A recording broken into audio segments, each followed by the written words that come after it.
Okay, this is a much deeper topic, and it's about something I personally relate with, and I feel like some people may also relate with this, but I wanted to say don't fill your life with temporary purpose, okay?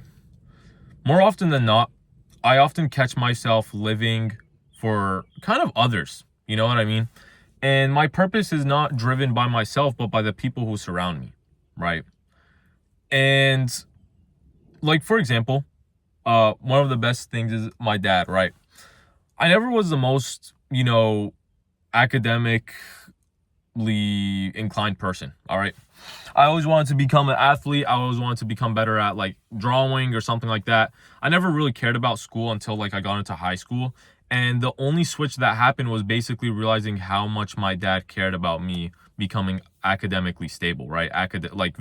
Like academic excellence, right? And only when I realized like, hey, it's time to lock in, you'd see like if you compare my grades from like sixth grade and like elementary, I wasn't stupid.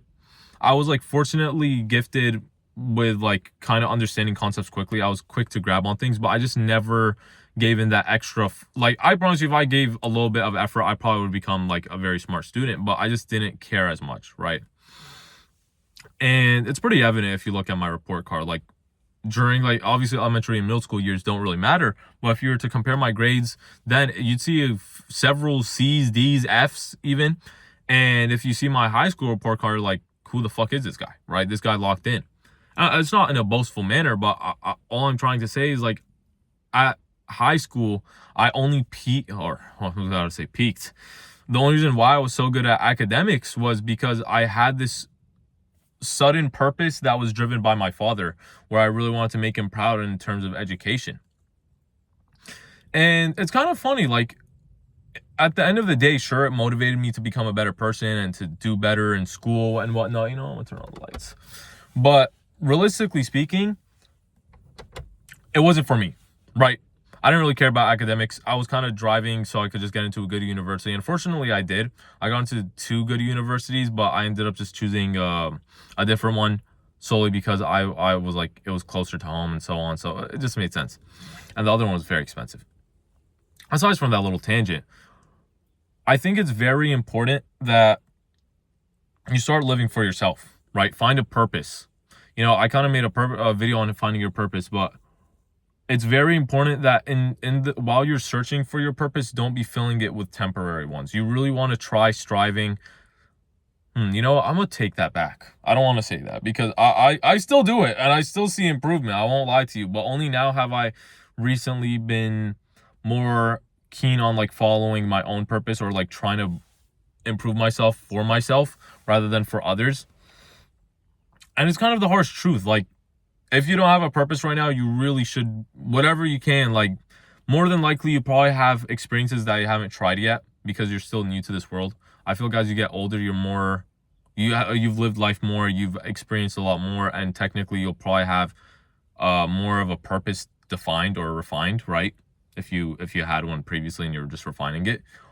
But as a younger person myself, I would say I often just find temporary purpose through other people, right? Maybe I suddenly become like a person who wants to become very good at art because I have a friend who's into art. And then I just like, oh, I want to become an artist all of a sudden. That wasn't really me though. I just found my purpose through another person. But it's after they go away or after something happens, more than likely I'm just gonna get bored of it or like just switch my purpose up. So I think it's very important to find your purpose almost on your own. I'm not saying deprive yourself from interactions with others and don't get inspired by others' work, but more so if you have these people kind of dictate your purpose, that is a problem. That is a problem. If you have like one person and the only reason why you're doing this is because of this one person, that's not good. And just similar to my dad's scenario, the only reason why I cared about academics was because of my dad, and otherwise I would not cared, right? And that's a problem, right? I would definitely say try finding your purpose through experiences, speaking with others, so on. But make sure your purpose or your motivation in life is not solely because of one person. Never ever do that. Never, right? Don't fill your life with temporary purpose from another person. That is a very bad thing to do. So yeah, don't fill your life with temporary purpose. Try finding a final goal, no matter how long it will take you. It'll probably take some time. You won't find it overnight. You won't find it in a week. You won't find it in a month. Maybe you will, but that's like a very low chance, in my opinion. But yeah, that's all I have to say. I'll catch you guys. Bye-bye.